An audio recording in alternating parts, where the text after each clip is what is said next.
Hey guys, you saw my last video, we did an urban test. So I want to do it again now in a built up area with strong interference and also high winds of 20 miles an hour, just to show you how good this drone is actually now performing. So I'm flying this drone directly outside my house. I've got trees obstructing the view. It isn't ideal in any way and it's not meant to be. I'm putting this drone under a stress test just to see how well it can perform with the OcuSync 2.0 in an area where it's over loads of houses with lots of interference. Now I am flying this drone, as we recall, in 20 mile an hour winds, so going out now it's against the wind, so it's going to be slow.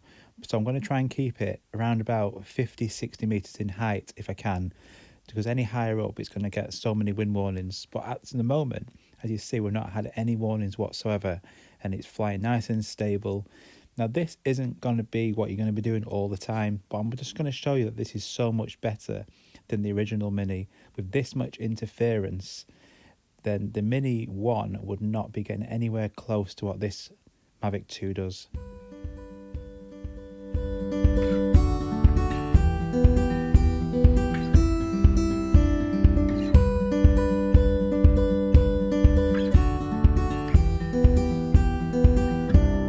So I do like the addition on this drone of the 4K 30 and also that you can do 2x zoom. The 4x zoom you can also do, but that's only in 1080p. But 2x zoom in 4K, it does crop in, that's how it gets the zoom, but it's still good.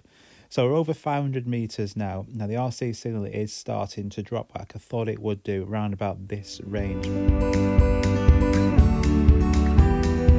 The signal is still going stable now. We're over 600 meters away, 53 meters in height. The RC signal is dropping slightly if you look in the top corner, but we're still managing a good stable signal. Now this range is going to be much more than what most people need in this environment. There's that much Wi-Fi interference around here, so this isn't going to be the ideal place you're going to be flying your drone all the time. But what I'm trying to showcase here is that it can handle it. We're over 700 meters away, and up to now it's been stable. You will see in that top corner now that the RC signal is starting to drop. We are over a highly populated area now and it is nearly 800 meters away. I'm still fairly low in height at 60 meters, so I'm going to try and increase that height a little bit without obviously then affecting it, because I am in also 20 mile an hour winds, so the drone is going really slow. But them wind warnings haven't come on the drone yet whatsoever.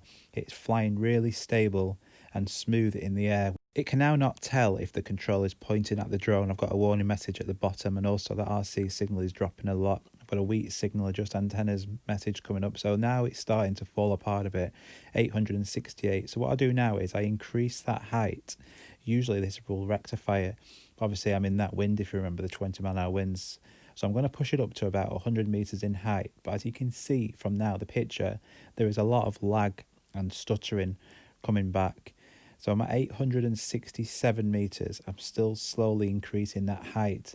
I'm doing this just to see if that RC signal in the top right corner can actually get any improvement. And it does. It goes from 1 bar to 3 bars. So I'm now I've got my finger completely pushed forward on that stick. Problem now is the wind at a height of 100 meters. It's a lot windier, so the drone is struggling. My finger is pushed straight forward and the wind is actually pulling the drone backwards. So I can't actually move whatsoever. I try in different heights to see if I can move it again, and it's just going so slow. It's pushing so much to try and move, but it's not going anywhere because of that wind. At 889 meters is the most I got, just short of 3,000 feet. With that range in this environment, but I decided to take it back home, change the battery and send it back out again. So I'm back up again to around about 890 meters. Now the wind is still strong and it's blowing slightly now to the left just to make it even worse, so the drone's drifting to the left hand side. But I'm over the original distance now at over 900 meters. That signal is around about 3 bars. Now don't forget, this is being flown from directly outside my house with loads of Wi-Fi interference in 20 mile an hour winds. So to get nearly 1,000 meters away from this drone is really good. So I'm just over 1,000 meters now, and in a really bad spot the signal now starts to drop out. You'll see now weak signal warnings, the RC signal's lost signal just over 1,000 meters. So as I did before, just increase that height and then the signal starts to come back. So the higher you get, the better chance of recovering that signal before the automatic return to home would come on. So in a built-up area, this is the range that you're going to be expecting from this drone. The same with the Mavic Air 2 and the Pro, they all share the same OcuSync 2.0 now. So this is more than what you're going to need in this area. It's not going to be the ideal flying area all the time. You're not going to be doing this all the time, but it just shows that this drone can handle this. Now getting some more weak signal messages, and because of that wind, the drone is obviously going pretty slow, so it's struggling trying to get through that wind to get more of a distance. So what we're up to now, 1100 and nearly 50 meters. As you can see now, that wind is so strong, it is pushing the drone to the left-hand side. So I'm having to actually adjust and try and compensate for that wind. It's actually gliding to the left-hand side. So this just shows that it can be problematic in high winds flying this drone because it is so light. So it's something you need to be aware of and be careful of. So around about this is the range now, just under 1200 meters.